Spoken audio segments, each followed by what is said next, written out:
The seconds are out. The crowd is waiting. The boxers are getting ready to battle. Time for another edition of the Shoulder Roll Virtual Boxing Podcast with your presenter, Greg Rashid.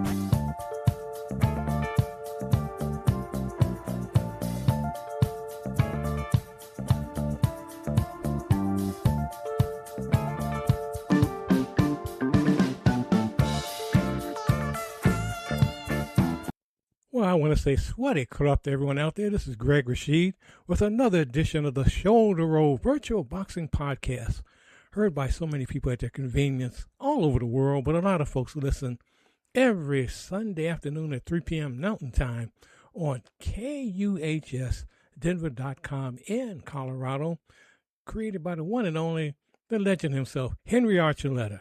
As I always say, I'm always coming back at some point to Colorado. I've got to come back to Denver, see my friends, and really miss it. So I could be there sooner than you think. But anyway, I'm here in Bangkok right now, loving it. And we, as always, are going to have a great show. If you're new to the program, what we do on here is we do fantasy fights. We use different computer games, card and dice games. Today we're going to be using Legends of Boxing 2 PC game to do our fantasy fight, but we also do, and I know if you're listening to the program, you're a boxing fan, so you like boxing, you think about fantasy fights like what would happen if Ali fought Joe Louis. You know, I know you think this, so that's what we do on this program. Besides that, we talk about the real world of boxing. We also play a little music at the end because we're a boxing variety show, and I got to say this, and we also sometimes talk about other things. And I got to say this, I'm not going to act like my head is in the sand and I'm not saying what's going on. As I always conclude the program, I always talk about wars and rumors of wars, and we're in a serious mess right now thanks to I'm going to say the Trump administration, also Israel, you know, what Netanyahu has done. And they have no business having a war in Iran because you're just escalating a major, major problem, as you're seeing. And just hopefully people will, this can be worked out, but it looks bad. It looks bad. And I am really just upset with all this. But I'm hoping that this program will be just a diversion for you, because it is for me at this time now, a diversion that you can take, just a little bit of time in your life to listen to something that's fun and not serious. And that's what we try to do on this program. So today's boxing bout will be the one and only Iron Mike Tyson versus Vitali Klitschko. And I know some of you are saying, you're boxing that, oh God, Vitali, he's too big for Tyson. Well, you never know. You never want to know what's going to happen. So anyway, we're going to get to the fight right now. Sit back, get whatever beverage you use, the drink, whatever you have, whatever you're going to eat, and join the fight along with Straight Right Ray. It's Straight Right. Some of you are saying, what happened to Knockout Nigel? Like I said in a previous broadcast, he's on maternity leave with Jessica. They've had twins.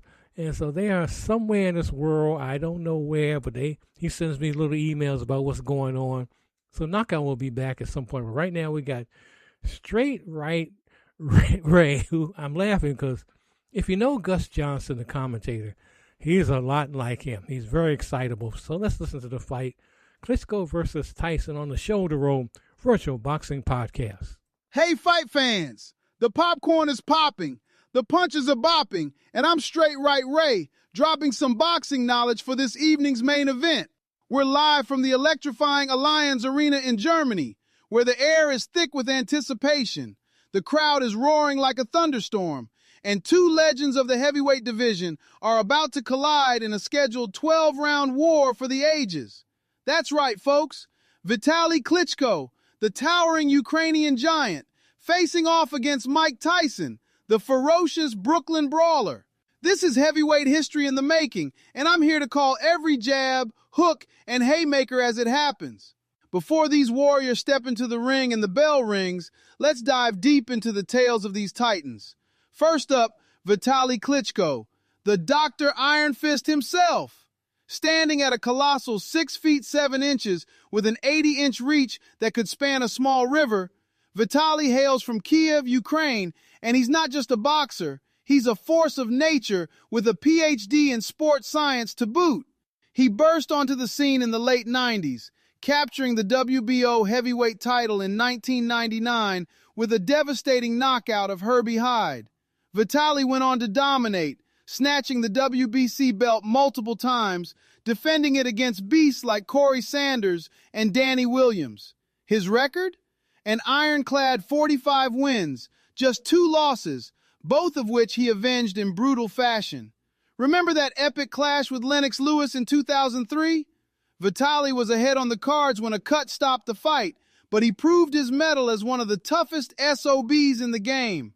Known for his piston-like jab that snaps heads back like a whip, his crushing right hand, and a chin forged in steel, Vitali fights with calculated precision, using his height to control distance and dismantle opponents piece by piece. But don't let the doctor title fool you. This man's a warrior who's also stepped into politics, becoming mayor of Kiev and staring down crises with the same unflinching stare he gives in the ring. Tonight, in front of a pro-Klitschko European crowd, Vitali's looking to add another legend to his resume. And now, the man who needs no introduction but deserves every word, Mike Tyson, Iron Mike, the baddest man on the planet. From the mean streets of Brooklyn, New York, Tyson exploded into boxing lore as the youngest heavyweight champion ever at just 20 years old, unifying the WBA, WBC, and IBF titles in a reign of terror from 1986 to 1990. With a compact 5'10" frame packed with dynamite and 71-inch reach that he turns into lightning-fast hooks, and a peekaboo style taught by the legendary Cus D'Amato, Tyson was a whirlwind of destruction. He demolished greats like Trevor Berbick for his first title, then Larry Holmes, Michael Spinks in 91 seconds flat. Remember that one, fans? The crowd didn't even finish their beers. His record stands at 50 wins, 44 by knockout, with those early losses coming after personal demons and prison time tested his soul. But Tyson's ferocity? Unmatched. Bobbing and weaving like a shadow, slipping punches with head movement that defies physics, then exploding with uppercuts that could lift a car. He's bitten ears, broken spirits, and come back from the abyss multiple times. Tonight, at 39, Tyson's hungry to prove he's still the apex predator, ready to swarm and overwhelm with that signature aggression that turns fights into highlight reel massacres. The fighters are in the ring now, staring daggers across the canvas. Klitschko in blue trunks, towering like a skyscraper, his brother Vladimir in the corner looking focused. Tyson in black, compact and coiled like a spring, his eyes burning with that old fire. The referee gives final instructions. Keep it clean. Protect yourselves at all times. The crowd is on its feet, chanting, "Klitschko! Klitschko!" mixed with "Tyson! Tyson!" echoes. Here we go, fight fans. The bell for round 1. Kiki, the ring card girl, has delivered my durian popcorn and Mountain Dew to my desk. Now I'm ready for some popping commentary. Mike Tyson explodes out of his corner like a bull charging a matador, swarming all over the much taller Vitali Klitschko. Tyson's bobbing and weaving, dipping low and firing hard, quick punches, left hook to the body, right uppercut whistling through the air. Klitschko looks stunned, folks, his eyes wide as Tyson closes the distance in a flash, slipping inside that long jab range. Vitali's trying to pump out those stiff left jabs to keep the smaller man at bay, but Tyson's head movement is poetry in motion. Bob left, weave right, and he's right back in Klitschko's grill, landing a sharp right to the ribs that echoes like a drum. The crowd gasps as Tyson presses forward relentlessly, his feet dancing on the canvas, throwing combinations that have Klitschko backpedaling toward the ropes. Vitali's swinging a big right hook, but it sails over Tyson's ducked head. Tyson's too quick, too aggressive. He's got Klitschko on the defensive already, folks. This is vintage Iron Mike, turning the ring into his personal demolition zone. Klitschko's corner is yelling, but Vitali's struggling to find his rhythm against this human tornado. 10 seconds left. Bam! Tyson lands a glancing left to the jaw, and Klitschko stumbles just a hair. End of round 1, and Tyson's got the momentum, fight fans. What a blistering start. The fighters retreat to their corners. Klitschko's breathing heavy, wiping sweat, while Tyson's pacing like a caged lion. Round 2, and Tyson charges again, but Klitschko's trying to establish that jab early. He lands one on Tyson's forehead, but Mike shakes it off like it's nothing. Tyson's weaving through the fire, closing in. Look out! He unleashes a vicious left cross that catches Klitschko flush on the face. Blood trickles, a minor cut opening under Vitali's right eye, the crimson starting to flow. The crowd erupts as Klitschko touches it, grimacing, but he's firing back with left jabs and looping right hooks, trying to tag the elusive Tyson. But those punches are glancing at best, folks. Tyson's too slippery, his defense impenetrable as he bobs under a hook and counters with a body shot that thuds like thunder. In the corner, Vladimir Klitschko is screaming at his brother, "Keep your guard up, Vitali, hands high." But Vitali's ignoring him, keeping those massive mitts at waist level, inviting danger. Tyson's capitalizing, peppering with quick combos, left, right, left to the midsection. Klitschko's backing up, his face reddening from the assault. The ref's watching close as Tyson presses. Bam! Another left grazes the cut, widening it just a touch. Ding! Round 2 in the books, and Tyson's aggression is paying dividends.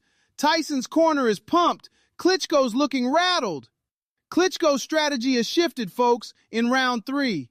He's using his size now, grabbing Tyson around the neck in a clinch, holding tight and pushing the smaller man down toward the canvas. Tyson's struggling, his arms pinned, frustration boiling over as he tries to wriggle free. The ref jumps in. Break! No holding, Klitschko! Warning Vitali sternly, but the big Ukrainian does it again, wrapping up Tyson like a bear hug and shoving him off balance. The hometown German crowd boos the tactics, but Klitschko's desperate to slow this storm. Tyson's face is twisted in rage, barking at the ref, "Get him off me!" He can't throw a single punch, folks. Every time he winds up, Klitschko's arms are there, clinching, holding, disrupting the flow. Vitali's landing a sneaky short punch in the clinch, but it's all about control now. Tyson's trapped, his explosive power neutralized. The round drags with more holds than highlights, the ref separating them repeatedly. Tyson finally shoves free late, but the bell rings before he can retaliate. A frustrating round for Iron Mike, and the fans are restless. What a tactical shift by Klitschko. Klitschko picks up right where he left off to begin round 4, clinching early, holding Tyson tight around the neck and sneaking in short punches to the body while the ref yells to break. Tyson squirming, his muscles bulging as he pushes against the giant. Finally, he breaks free with a surge of power, folks. The crowd roars as Tyson unleashes hell, a blistering combination. Left hook to the body, right uppercut to the chin, then a straight right that slams into Klitschko's right cheekbone with a sickening crack. Man, what a hideous sound! Klitschko staggers back, his face contorting in agony. That cheekbone's fractured. You can see the swelling ballooning already. Vitali's reeling toward the corner, covering up desperately with both gloves high, turtling against the ropes as Tyson pounces like a predator. Left to the ribs, right to the ribs. Tyson's pounding away relentlessly, his fists a blur. Uppercut slips through, jolting Klitschko's head back. The big man's legs are buckling, blood from the eye cut mixing with sweat, but he's hanging on. The crowd's on its feet, chanting wildly as Tyson unloads everything. Body shots thundering, hooks whistling. Klitschko's corner is screaming, but Vitali's just surviving now, protecting that shattered cheekbone. 10 seconds, bam! Another combo rocks him. The bell saves Klitschko, folks. He slumps onto his stool, looking utterly dejected, pain etched across his face. Between rounds, chaos in Klitschko's corner. His brother Vladimir, trainers swarming him, ice packs on the cheek, but it's bad, real bad. Vitali shaking his head, wincing with every touch.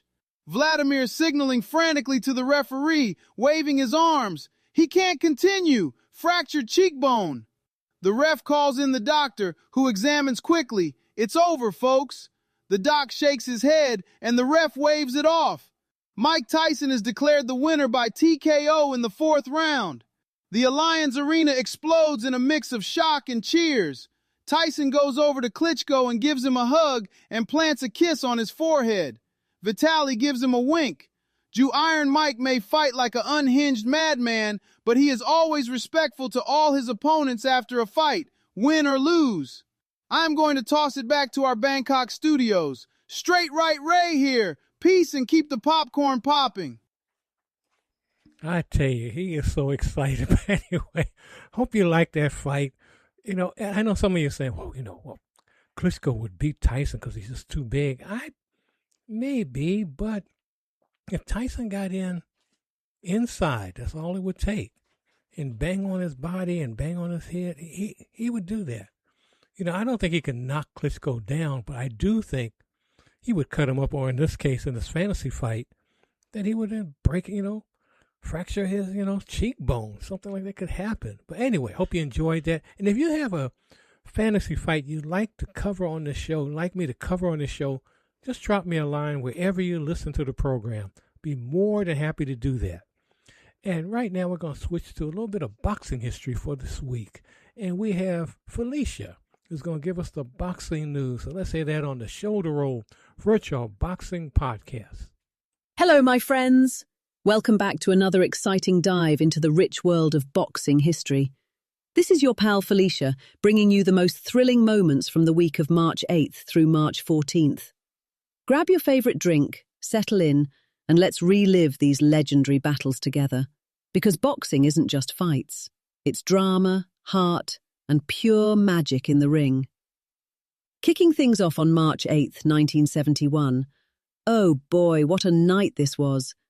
We step back to Madison Square Garden for the fight of the century, where Joe Frazier took on Muhammad Ali in the most anticipated, most talked about sporting event in boxing history, and maybe all of sports.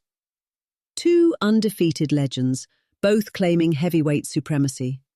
Ali, the charismatic showman returning after years away due to his stand against the Vietnam War, facing smokin' Joe Frazier, the relentless champ with that devastating left hook. The place was electric. Celebrities everywhere, the world glued to their TVs. It went the full 15 grueling rounds, with Frazier rocking Ali in the 15th with a monster left hook that dropped him, only the third knockdown of Ali's career. Frazier walked away with a unanimous decision victory, retaining his title and handing Ali his first pro loss. What a war. Pure intensity, skill and drama that still gives chills.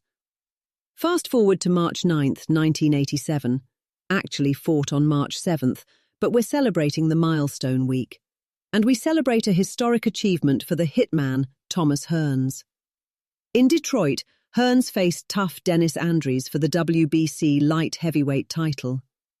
Hearns, already a two-division champ, skipped right up and dominated, landing 6 official knockdowns in a thrilling display of power and precision. He stopped Andries in the 10th round with a TKO, becoming the 9th boxer ever to win world titles in 3 divisions, and the first American to do it since the legendary Henry Armstrong back in the 30s. What a milestone for one of boxing's most exciting punchers. Hearns was on fire.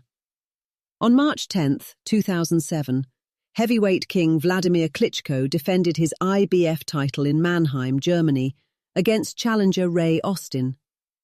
Vladimir, with that massive reach and devastating right hand, made quick work of it, dropping Austin early and finishing with a knockout in the 2nd round at just 1:23. Boom! Another dominant display from the Klitschko brothers' era of heavyweight excellence. If you love big men throwing bombs, this one was a treat. Jumping back in time to March 11th, 1947, we head to the Olympic Auditorium in Los Angeles for a classic bantamweight rematch. Manuel Ortiz, the beloved Mexican farmer turned champ, regained his world bantamweight title by outpointing Harold Dade over 15 hard-fought rounds in a unanimous decision. Just 2 months earlier, Dade had upset Ortiz to take the belt, But Manuel came roaring back with heart and skill, pounding out the win in front of his adoring fans. What a comeback story, pure grit from a true ring warrior. Then, on March 12, 2011, we get to one of those fights that had everyone buzzing. Miguel Cotto defending his WBA World Light Middleweight, Super Welterweight, title against the wild, trash-talking Ricardo Mayorga at the MGM Grand in Las Vegas. Billed as relentless, Cotto stayed cool and composed, outboxing the aggressive Mayorga beautifully while avoiding the chaos. He broke Mayorga down over the rounds and finished strong with a technical knockout in the 12th. Pure class from the Puerto Rican star. What a satisfying performance. And how can we forget March 13th, 1999? Another heavyweight blockbuster at Madison Square Garden. Evander Holyfield, WBA/IBF champ, versus Lennox Lewis, WBC/Lineal, in a unification showdown for undisputed glory. The fight was epic. Two warriors trading bombs, Lewis using his size and jab to control much of it, Holyfield firing back with heart. But when the scores came in, controversy. One judge had it for Holyfield, one for Lewis, and one even, 115-115 draw. The boxing world exploded in outrage. Most everyone ringside thought Lewis had clearly won. It led to an immediate rematch later that year, where Lewis got justice. But this draw remains one of the most debated decisions ever. What drama! Finally, wrapping up on March 14, 2009, in Manchester, England, young phenom Amir Khan took on Mexican legend Marco Antonio Barrera in a super featherweight clash. Khan, full of speed and promise, faced the battle-tested Barrera, a multiple-division champ known for his iron chin and warrior spirit. It was a war, Khan's youth and movement clashing with Barrera's experience. Khan pulled ahead and won by technical decision after Barrera's corner wisely stopped it due to cuts and swelling. A huge win for Khan, proving he could hang with the greats. Phew, what a week packed with unforgettable moments, from century-defining classics to controversial decisions and historic milestones. Thanks so much for hanging out with me, my friends. I pour my heart into researching these gems just to share the excitement with you all.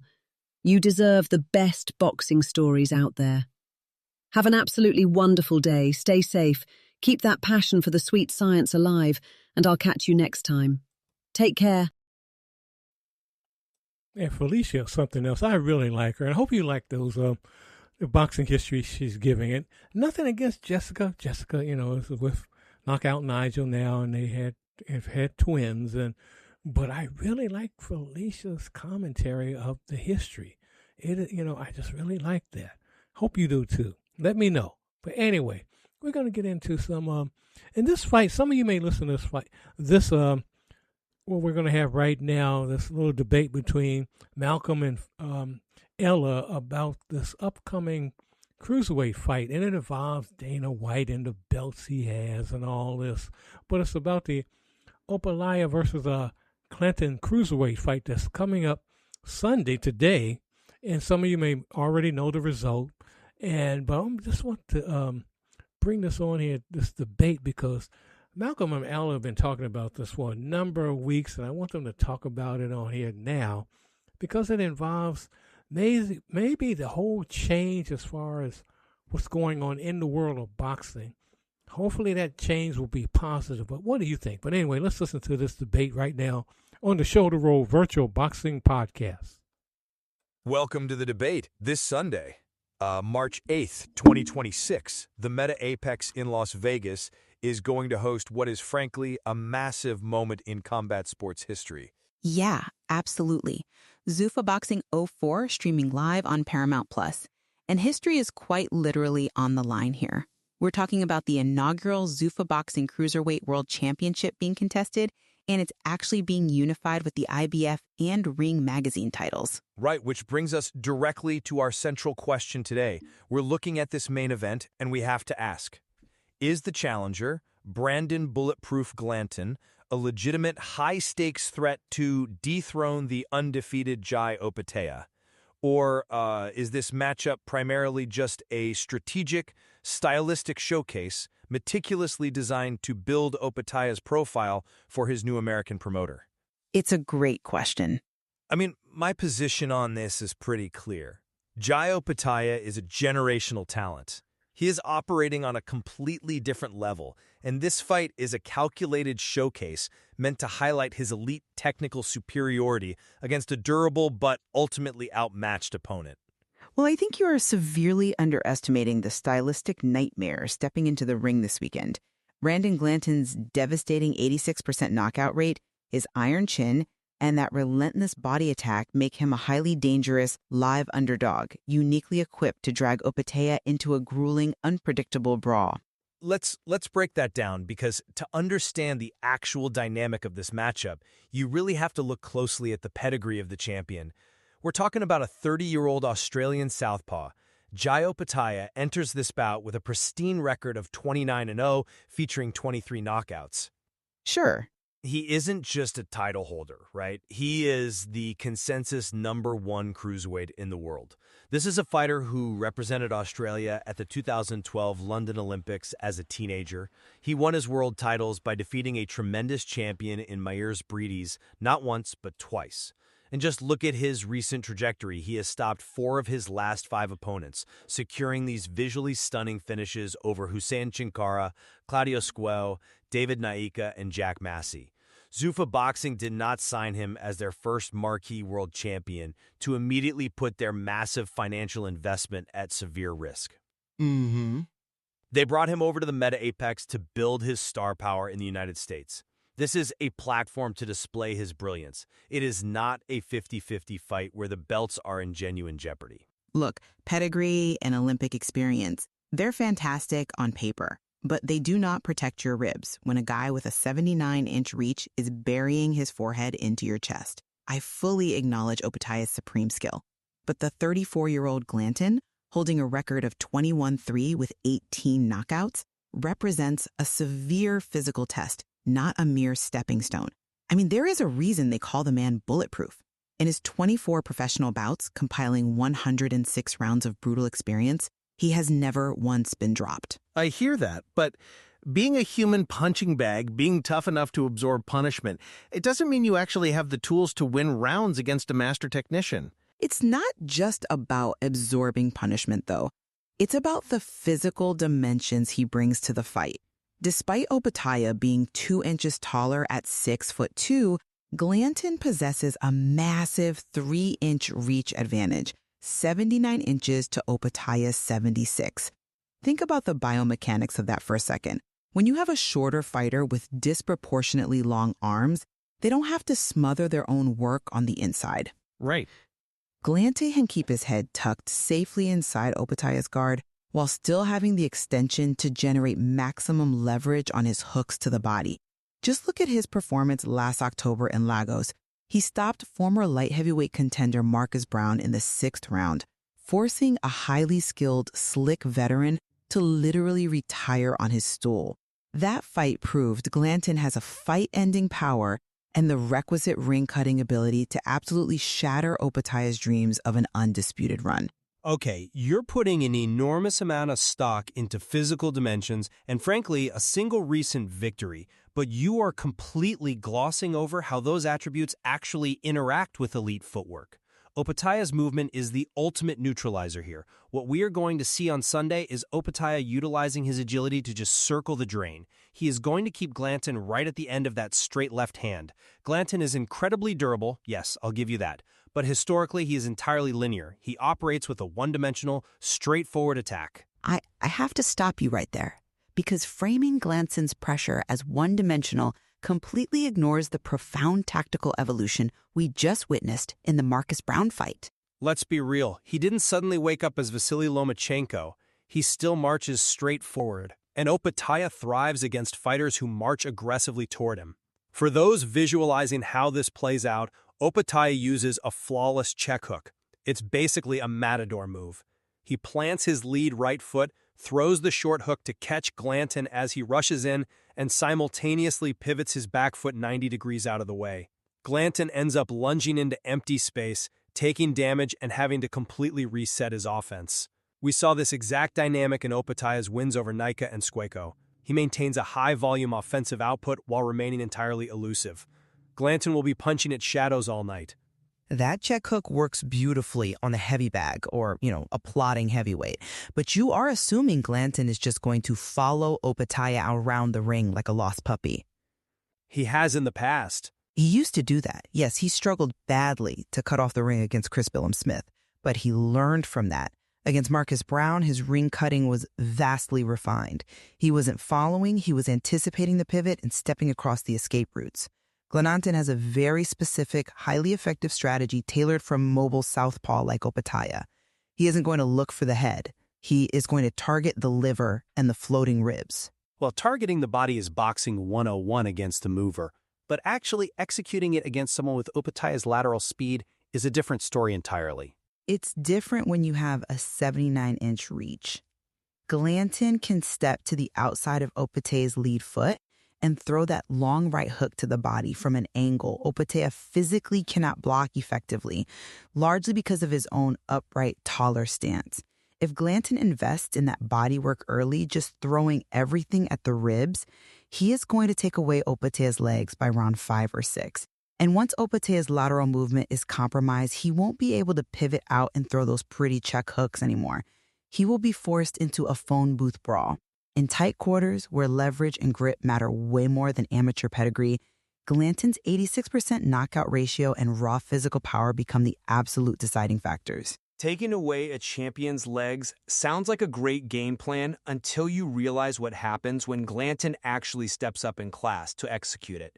This brings us directly to the reality of Glanton's championship viability. We don't have to guess how Glanton performs against elite technicians because we have the tape. The reality is Brandon Glanton hits a very hard ceiling when the competition level rises. He has lost 3 of his last 7 fights. Look at the context of those losses, though. The context is that when he faces fighters who can control distance, he loses. When he faced David Light, he lost a split decision. Against Soslan Asbarov, he lost a majority decision. Against Chris Billum-Smith, he lost a unanimous decision. These aren't flukes. They establish a definitive pattern. When Brandon Glanton shares the ring with upper echelon championship-level talent, his lack of technical nuance is fully exposed. Yes, he is tough enough to survive to the final bell, which explains his lack of stoppage losses, but he simply does not have the multifaceted skill set required to actually outbox or outfight a world champion over 12 rounds. You are selectively interpreting those losses while giving Opetaya a total free pass on his recent resume. First, let's address Glanton's defeat. Every single one of those losses was a highly competitive decision against top-tier guys. Chris Billum-Smith is a world champion. Losing a tight decision on the cards to him does not mean you lack technical nuance. It means you fought a world champion to the absolute wire. He wasn't outclassed, and he certainly wasn't physically broken in any of those matchups. But he still lost. Opetaya is a class above Light, Asmarov, and Billum-Smith. If Glanton couldn't overcome them, the tape strongly suggests he cannot overcome someone as explosive as Opetaya. Okay, let's talk about that explosive tape then. Let's be analytically rigorous about Opetaya's recent opposition. You were lauding his stoppage streak, but who exactly is he stopping? Is knocking out Elizoro in 176 seconds or stopping Claudio Squeo in 5 rounds truly indicative of fighting a higher caliber of opposition than the men Glanton has been facing? Opetaya has been fighting heavily overmatched opponents recently. Zorro was out cold in a single round. That doesn't prove Opetaya is unbeatable, it just proves he hits hard against lower-tier fighters. One could reasonably argue that Glanton has actually been fighting a stiffer aggregate level of resistance over his last few bouts. You are faulting Opetaya for doing exactly what a great champion is supposed to do to overmatched opponents, which is get them out of there early. I'm not faulting him. I'm saying those quick blowouts against the Squeals and Zorros of the world leave unanswered questions about what happens when someone doesn't fold. Glanton has 18 knockouts and 21 victories. When you carry that kind of disproportionate power and you pair it with a chin that has literally never touched the canvas in 106 professional rounds, you always possess a massive puncher's chance. Glanton isn't stepping into the meta apex to outpoint Apadia in a fencing match. He knows he won't win a decision in Las Vegas. He's stepping in to break him physically. To suggest Opatea's recent opposition diminishes his standing kind of ignores the reality of boxing governance. Opateia is fighting the mandatory challengers and top 15 contenders placed in front of him by the IBF and the Ring magazine ratings. He doesn't pick them, he just dispatches them with historic efficiency. And that perfectly sets up the broader context of Sunday's event. You really have to look at the massive business reality of Zuffa Boxing 04. The business reality is that boxing fans want real fights, not exhibitions. The business reality is about building a sustainable superstar. Zuffa made a massive splash by signing Jael Pataya. This is a fighter that his previous promoter, Eddie Hearn, publicly admitted to losing money on, even when Opateia was fighting on his own home turf in Australia. He is a phenomenal talent who lacked the right marketing machine. Zuffa is entering the boxing market with incredibly deep pockets, and they need to build a bona fide star for their Paramount Plus deal. You do not crown your premier flagship investment by immediately throwing him to the wolves in a 50-50 bloodbath on his promotional debut. So you're arguing they deliberately booked a mismatch? I'm arguing the matchmaking here is highly strategic. Zuffa wants a spectacular highlight reel knockout to broadcast to the new American audience. They need a viral clip on Monday morning. They want to justify their heavy financial investment and perfectly position Opateia for massive lucrative unification bouts down the line. They are looking at huge names like Gilberto Zurdo Ramirez in the near future. From a purely promotional standpoint, this fight is explicitly designed as a showcase to introduce Opetaia's brilliance, not a genuine threat to derail the entire cruiserweight division's roadmap. I think you are applying an antiquated boxing promotional theory to a company that has fundamentally changed how combat sports operate. The idea that you build a star by feeding him easy knockouts completely contradicts Zuffa's actual matchmaking philosophy. Look at how Zuffa has structured this exact card and their previous events. They distinctly favor highly competitive, grueling fights over soft, easy showcases. Audiences today see right through squash matches. There was a big difference between a squash match and a strategic showcase against a durable opponent. We'll look at the undercard for this very event. You have Adon Palma fighting Pablo Rubio Jr. They are both 14-0 prospects. Traditional promoters would keep those two guys away for 5 years to protect their undefeated records. Zuffa is putting two 14-0 fighters against each other right now because their entire brand identity is about finding out who is real. You don't match 14-0 against 14-0 if your goal is simply to protect your investments. They apply this exact same philosophy to their main events. Zuffa's brass knows exactly who Brandon Glanton is. They know his iron chin guarantees he will not be blown out in 2 rounds like Elizoro. I agree they know he won't be blown out instantly, which is exactly why they picked him. They want Opateia to get some rounds in on American television so the audience can actually see his footwork and hand speed before the inevitable stoppage. They matched Opateia with Bulletproof precisely because they want to force Opateia into deep waters. They want to show the absolute depths of his skills to this new audience, and in doing so, they willingly run the very real risk of exposing Opataia's flaws. If Zuffa just wanted a highlight reel knockout, they would have found a guy with a glass jaw who looks intimidating on a poster. Instead, they hired a wrecking ball. This isn't a carefully curated exhibition, it's a profound stress test. Glanton is the exact type of relentless physical spoiler who routinely ruins the best-laid plans of boxing promoters. Comparing the matchmaking of a 14-0 prospect bout to the management of a unified world champion is a bit of a false equivalence. Managing a prospect who is still figuring out his ceiling is fundamentally different from managing the consensus #1 cruiserweight in the world. When you hold the Ring magazine and IBF belts, the financial stakes are exponentially higher. A loss for Opateia completely derails a multi-million-dollar cruiserweight roadmap that Zuffa has meticulously mapped out. While Glanton was definitely selected for his durability to ensure the audience gets a show rather than a 30-second anticlimax, he was also selected because his stylistic deficiencies make him highly vulnerable to Opateia's specific strengths. You keep coming back to these supposed stylistic deficiencies. Because they dictate the fight. Opateia's southpaw angles, his elite hand speed, and his lateral movement are going to turn this fight into a masterclass. When Glatton lunges in, Opetaia won't be there. He will pivot, land the straight left down the pipe, and circle out. It will be a brilliant display of the sweet science designed to showcase exactly why Opetaia is on a direct path to undisputed status and why Glanton, despite his incredible toughness, is fundamentally outgunned at this elite level. You are anticipating a flawless masterclass of angles and speed, but you are completely underestimating the sheer physical toll of Glatton's approach over a 36-minute fight. Boxing isn't choreographed. When a fighter with a 79-inch reach is constantly stepping inside your lead foot, burying his head under your chin, and digging left hooks into your liver, those beautiful southpaw angles become incredibly difficult to execute. Your legs get heavy, your pivots slow down by a fraction of a second, and that fraction of a second is all Glanton needs. He still is to catch Opetaia to land those shots. He will catch him, because his unbreakable chin means he is willing to walk straight through Opetaia's best check hooks to deliver his own offense. He doesn't care if he loses the first 4 rounds on the scorecards.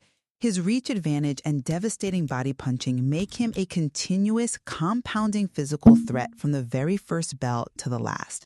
He doesn't need to win a boxing match. He doesn't need to outpoint Opetaia in 6 or 7 rounds.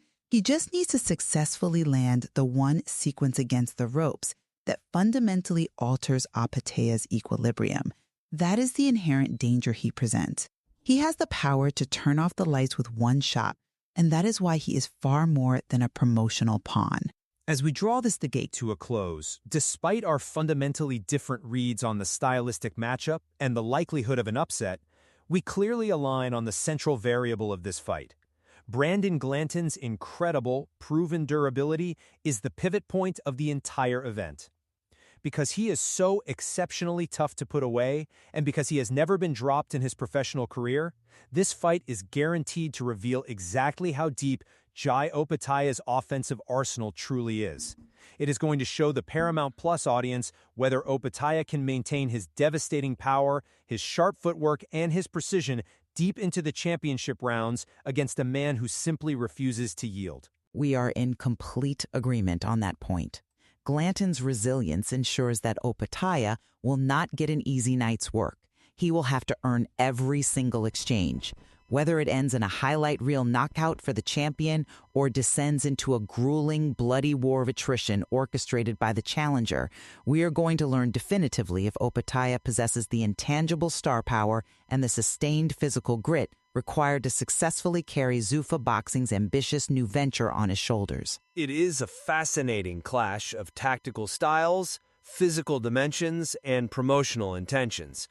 The only way to find out whether supreme technical skill or raw, unbreakable pressure holds true is to watch the fight unfold. We encourage all of our listeners to tune in to the Meta Apex on Sunday to see which style prevails in the ring. Thank you for joining us for this rigorous exchange of ideas. Remember, the world of combat sports is vastly complex, and there is always much more to explore in the sports landscape. Thank you so much for that, Malcolm and Ella. And yeah, that fight is on today if you're listening on KUHS. And Opetaia, I think he's going to just dominate that fight. He is something. If you've never seen him fight cruiserweight, oh man, Opetaia is something. But I'm going to say this. I just got this news. The IBF is not sanctioning this fight. So that's what Malcolm and Ellen were talking about. They're going to have their belts on the line. No, just came out that they are not going to have their belts on the line for this fight. So we shall see what happens. But anyway, we're going to get to a new segment here. This is my man, let's see what you think of him. This is Slappy Galento. And he's going to give from time to time another boxing history as far as folks from the past that have been forgotten in boxing. He's going to talk about one today. So let's hear that on the Shoulder Roll Virtual Boxing Podcast. Hey there, this is Slapsy Galento, bringing back a forgotten boxing legend. Today's boxing legend is the man they called Denver Ed Martin, aka the Colorado Giant. Now listen up, because this guy's story is packed with grit, skill, and a whole lot of heart from an era when boxing was raw, segregated, and full of barriers for black fighters. Born Edward Martin right in Denver, Colorado on September 10th, either 1881 or 1877, depending on which old record you trust, he stood tall at 6 feet 3.5 inches with an 80.5-inch reach. That's a giant frame for the turn of the century, folks. They didn't call him the Colorado Giant for nothing. He was a towering orthodox heavyweight with power in both hands and brains to match. Ed turned pro in 1899, kicking off his career in New York. His debut? A tough loss to the experienced Bob Armstrong, but boom! After that, he went on a tear, staying undefeated for a stretch and showing the world he belonged. Over his long career from 1899 all the way to 1921, that's 22 years of lacing him up, he racked up a solid record of 23 wins, 10 losses, 3 draws, with a whopping 17 knockouts. That's knockout power at 73.91% of his wins. He could bang, no doubt. But here's where it gets really exciting. In February 1902, Ed Martin stepped up and dethroned the reigning world-coloured heavyweight champion, Frank Childs, outpointing him over 6 rounds in Chicago. Just like that, he's the champ. The world-coloured heavyweight title was the premier belt for black heavyweights in those Jim Crow days when the white world title was off-limits due to racism. Ed held that crown proudly until early 1903. He even defended it overseas, heading to London's famous Crystal Palace in July 1902 to face rival Bob Armstrong. That one went 6 rounds to a no decision, but it showed his guts taking on tough fights anywhere. Then came the big one, February 5th, 1903 in Philadelphia. Ed put his title on the line against a young, hungry fighter named Jack Johnson. Yep, the future first black heavyweight champ of the world. It was a 20-round marathon. The first 10 rounds were cautious cat and mouse, both men feeling each other out. But in the 11th, Johnson cracked Ed with a right to the neck. Down goes Martin. Not once, 5 times in that round. Ed hit the canvas hard, but here's the thing that makes him special. With slick footwork and pure heart, he survived the storm, got back up every time, and went the full distance. Johnson won the decision and the title, but Ed Martin took him the distance in a grueling war. That's no small feat against the Galveston Giant. Ed was known as one of the cleverest black boxers of his era. Technical, smart, with great movement and ring IQ. He wasn't just a brawler, he outthought opponents in a time when raw power often ruled. He even sparred with big names like Jack Johnson himself and Gus Rulin, holding his own in those sessions. Sure, his chin wasn't world-class iron, he got stopped a few times later, but that power and skill? Electric. Later in life, Ed moved around, ended up in places like Portland, Oregon, and even taught boxing as an instructor. He passed away on May 11th, 1937, but his legacy lives on as a pioneer who beat the odds, held a world title in the colored division, and gave Jack Johnson one of his toughest early tests. Thank you so much for that, Slapsy Calento. But anyway, hope you enjoyed that. And you folks that are listening on KUHS in Colorado, had you heard of him before? Hope you got a new boxing history lesson today, and that's what we try to do on this program. Have fun, but also give a little history there. And right now, like I said, we're also a boxing variety show. We're going to do some music here with my group, the one and only, out of Bangkok. We're talking about Durian Funk, and this is the Durian Slide. So let's hear that on the Shoulder Roll Virtual Boxing Podcast.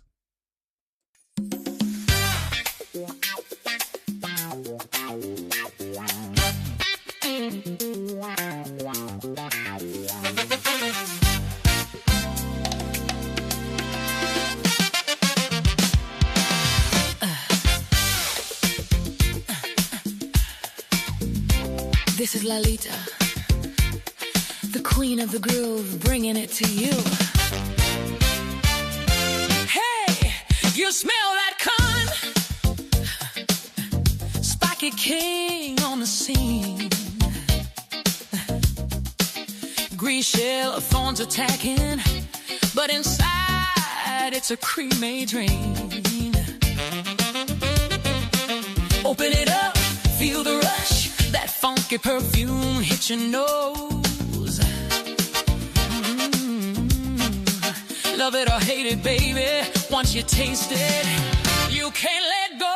Durian slide, slide down the funky vine. Creamy custard glide, glide, make you lose your mind. Durian slide, hey, smell it from a mile. King of fruits, wild ride, get on that durian slide. Some say garbage, some say socks, rotten onions in the heat, but to me it's vanilla funk. Sweet garlic on repeat, custard smooth, nutty sweet, savory kick, onion teas, biting deep, feel the heat. Tide Street's calling, come and please. Durian slide, slide on, slippery and so fine. So durian slide, durian slide, get it now, cross that funky line. Durian slide, oh, can't hide that smell divine. King of the night, feel alright on that durian.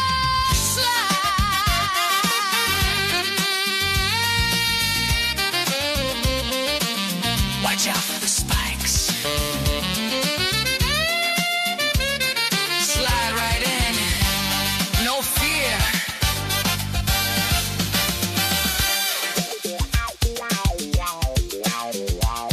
One whip, one bite, you're hooked right here. Funky, stinky, sweet delight. Bangkok nights under neon light. Durian got that power, we all slide, slide all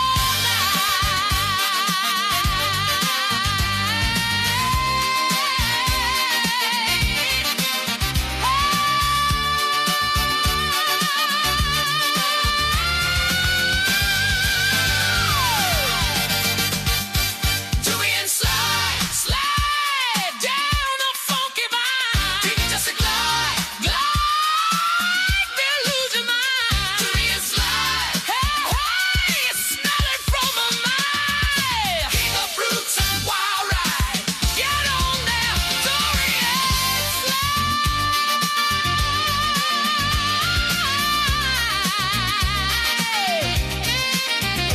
Durian slide, slide, slide.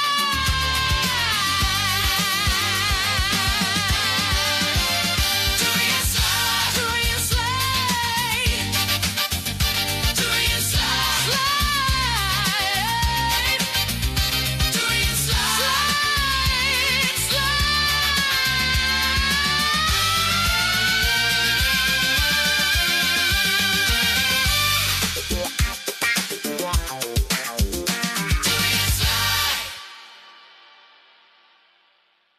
Durian slide.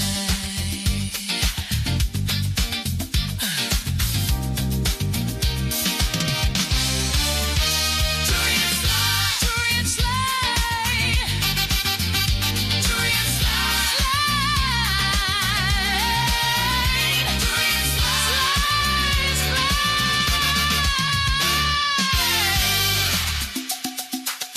Durian slide.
I think they need to slide into a pool after that one. That knocked them. That made me sweat. But anyway, I hope you enjoyed that. That's the Durian Funk and their song Durian Slide on the Shoulder Roll Virtual Boxing Podcast. And we got to get out of here right now because I had some more songs lined up, but not today. Next time on the show. If you enjoy the show, just drop me a line, wherever you listen to the program.